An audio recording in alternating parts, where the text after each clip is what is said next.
I rise today to speak against the sanctioning of German and Russian businesses over the transport of natural gas between their countries. Proponents of sanctions say, sanction this, sanction that. The Department of Treasury is currently administering dozens of sanctions programs designed to change the behavior of certain countries. And yet, no one seems to ask the important questions. Do sanctions promote peace and understanding, or do they escalate tension between nations? What behavior has China modified since the U.S. began sanctions? Has Russia changed her behavior? Has Russia given back Crimea? Mr. President, can we have order on the floor, please? Would senators please take their conversations outside of the chamber? The senator from Kentucky. Sanctions, though lacking in proof of effectiveness, are very popular with both parties. Embargoes, sanctions, Big Brother also garner bipartisan enthusiasm. The U.S. embargo of Cuba has now gone on for more than 60 years without any evidence of a change in regime or even a change in regime's policy. Embargoes are often described, especially by the embargoed country, as an act of war. Many historians say that the U.S.'s embargo of 1807 ultimately led to the War of 1812.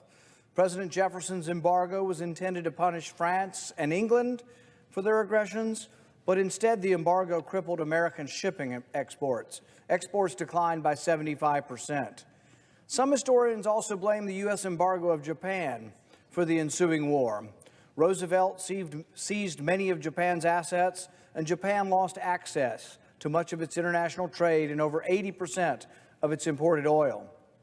Effectively, at least from the perspective of Japan, the embargo was an act of war. Yet enthusiasts for embargoes and sanctions still clamor for more. Sanctionistas point to the international sanctions against Iran as the lever that brought about the Obama-era nuclear agreement with Iran. Perhaps, but an equally valid argument can be made that it was the extension of carrots rather than sticks that brought Iran to the table. Funny how diplomacy seems to require give and take, not just take, take, take. Our interaction with Iran should illuminate today's debate over sanctions on the Nord Stream 2 pipeline between Russia and Germany. But the shade of mercantilism is dimming the light of experience. Opponents of the pipeline, not surprisingly, are largely from states that compete in the sale of natural gas. This is more about protectionism than it is national security.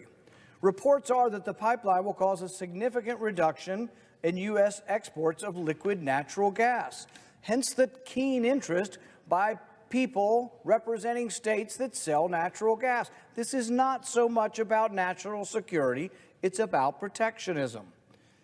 Acknowledging that this debate is only superficially about national security and really more about provincial protectionism helps us better understand the dynamics. History demonstrates that trade and interconnectedness between nations is a barrier to war. Engaging in mutually beneficial commerce, coupled with a potent military deterrence, is the combination that best promises peace. Over the past decade, Congress and presidents have heaped sanctions on Russia and China. When I've asked the State Department officials who come before our committee to reveal what behavioral changes have come about as a result of sanctions, I've often got blank stares. Now, the sanctionistas want to sanction an already completed pipeline. Last year, they said if we put sanctions on, we'll stop them. Well, the Senate and the House overwhelmingly passed sanctions. We got sanctions, and they still completed the pipeline. But what behavior are they now asking Russia to change? What specifically is Russia been asked to do? What Russian action is necessary for these sanctions to end? I've asked the sponsor of this bill, the sanctions that you want to do to Russia, what behavior? What do you want from Russia? The response is they don't want any behavioral changes from Russia. The word-for-word response from the sponsors of this bill is they just want Russia not to ship oil to Germany. It's about trade. It's about trade that might compete with certain natural gas-producing states. It has nothing to do with national security. If Nord Stream 2 sanctions were really about changing Russian behavior or deterring aggression in Ukraine, then NATO, including Germany, could threaten sanctions if Russia invades Ukraine. Now the threat of sanctions with Germany as an ally might actually have deterring value. In fact, last summer, the U.S. and Germany did just that. The U.S. and Germany announced an agreement in which they said jointly that any attempt to use energy as a weapon or commit further aggressive acts against Ukraine will be met with sanctions. This is Germany and the U.S. together. That has power. Our little pinprick sanctions saying we don't like you and we're going to punish the companies that are involved will do nothing. If we actually worked with Germany, we have deterring value. Germany could turn off the spigot to the natural gas like that. If it's a valid threat from Germany with us together, we might be able to deter Russia. But simply turning the gas pipeline off now and sanctioning it is like being a hostage taker and saying, we don't want you to do this and we have your hostage, and then going ahead and shooting the hostage before you get what you want. We should threaten sanctions. The threat of sanctions has power.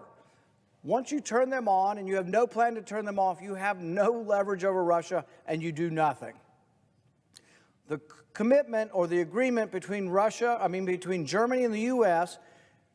from the agreement says the commitment is designed to ensure Russia will not misuse any pipeline, including Nord Stream 2, to achieve aggressive political ends, or they will be met with sanctions. This could be a deterrence. The more countries that got together and said this, international community of sanctions can have some effect. One country's sanctions, particularly against its ally, Germany, will have no effect.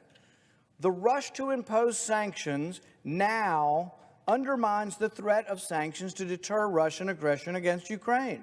You put the sanctions on now and you offer them nothing and no way to remove the sanctions, how are you deterring anything? In fact, you might well make them angry enough that they actually do act in response to the sanctions in the opposite of what you've intended. As today's debate unfolds, I think you'll find that sanctions against Nord Stream 2 are more about mercantilism and protectionism than national security. Thank you.